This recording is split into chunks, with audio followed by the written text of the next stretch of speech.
I'm your host, Davina Shinsky, and you're listening to Live Without Limits, Dreams Come True with the Right Mindset.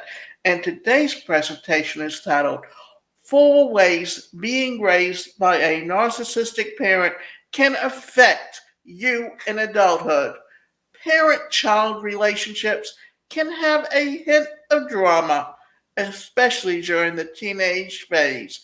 However, when your parent is a narcissist, this drama is part of your life despite age, and it can leave a long lasting scar.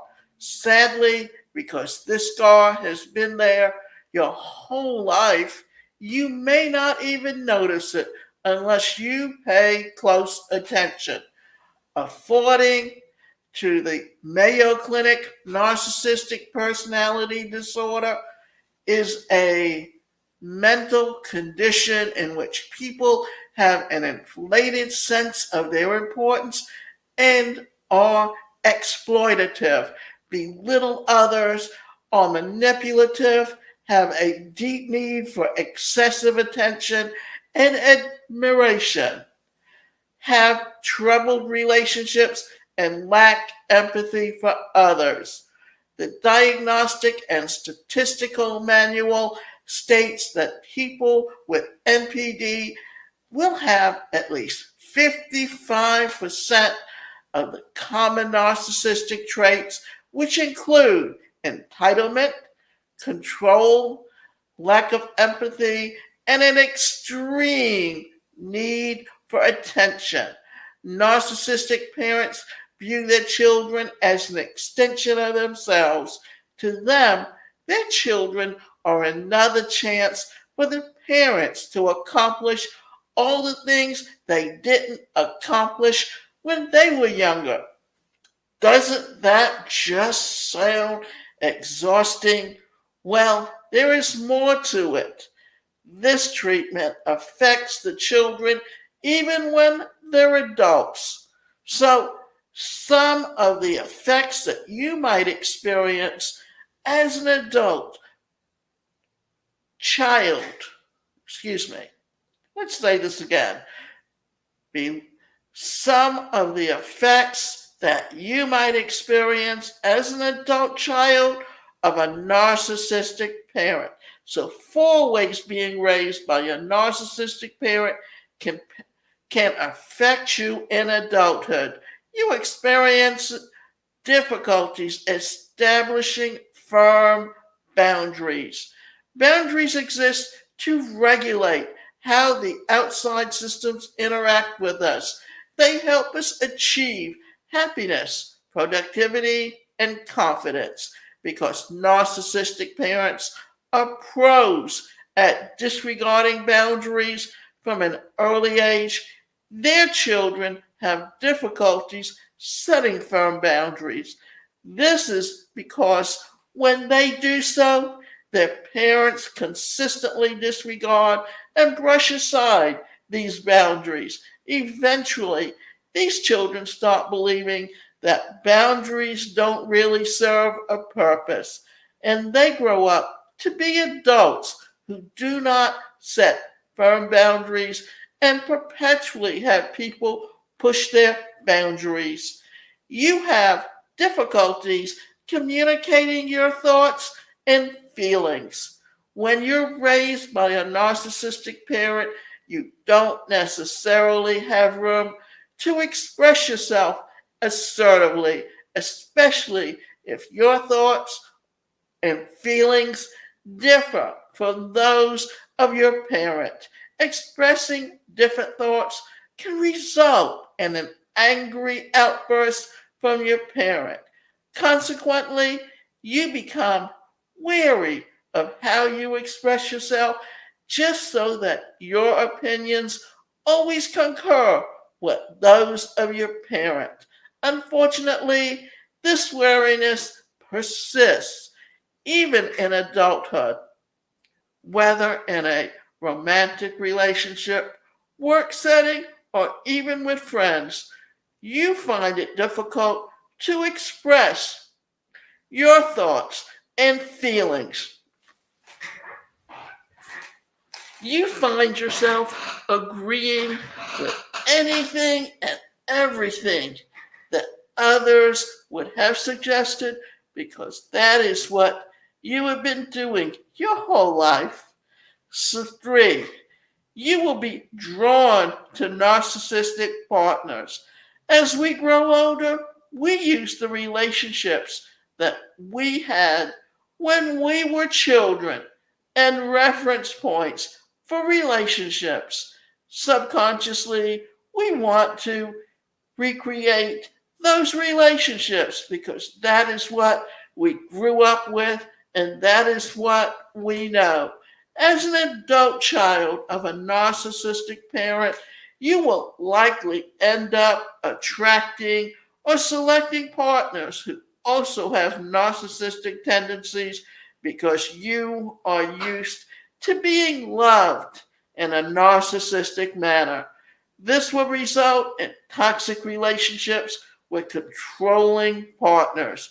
On the other hand, you could also mirror your parents' narcissistic tendencies and end up with passive and a quiet partner just so that you have control. In this case, you will be the toxic partner. You have internalized gaslighting. Gaslighting is a term derived from a 1944 psychological thriller called Gaslight. The film accurately demonstrates what gaslighting is. In short, it is a form of psychological manipulation where one makes another person doubt their feelings, memories, perception, or thoughts. Narcissists thrive on gaslighting. So, if you were raised by a narcissistic, gaslighting has been part of your everyday life.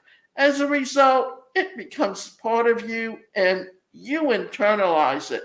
You start to doubt your worth and capabilities, undermine yourself, and downplay your skills and success. Over time, this gives birth to an imposter syndrome. So, can you reverse the effects of being raised by a narcissistic parent? Many people raised by a narcissistic parent take the blame upon themselves and do not realize the extent to which their upbringing affected them. Sometimes we have to take a step back and evaluate our childhood experiences. If you had a narcissistic parent, that could explain why you have some of the above traits.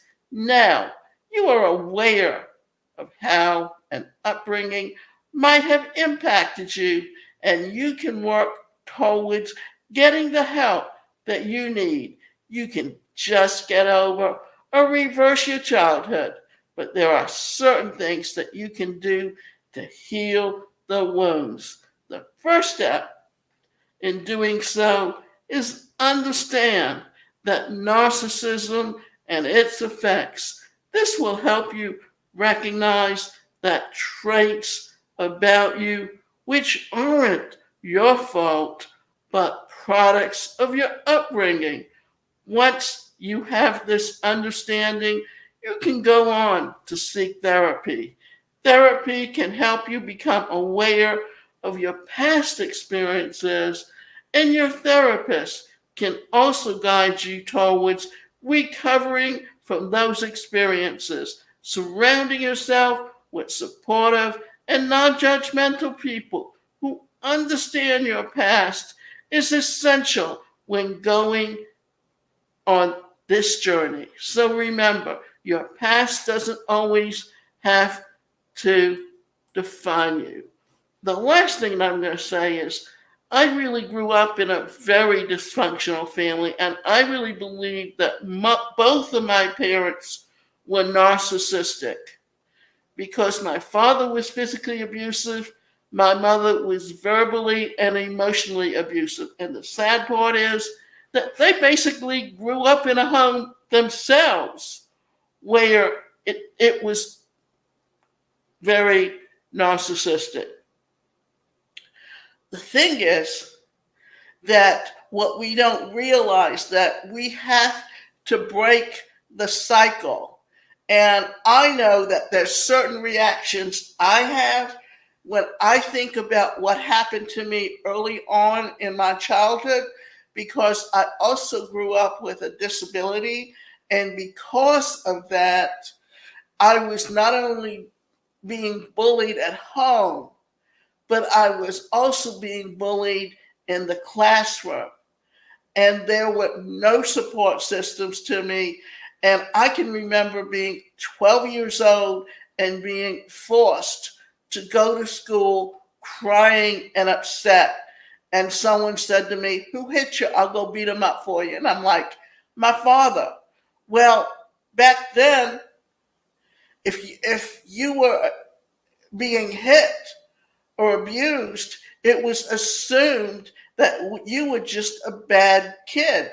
Today, if you say that in the classroom, immediately the social worker is called in and the family is looked at, because they realize that something is going on in the family, because there's just too much that affects who you are.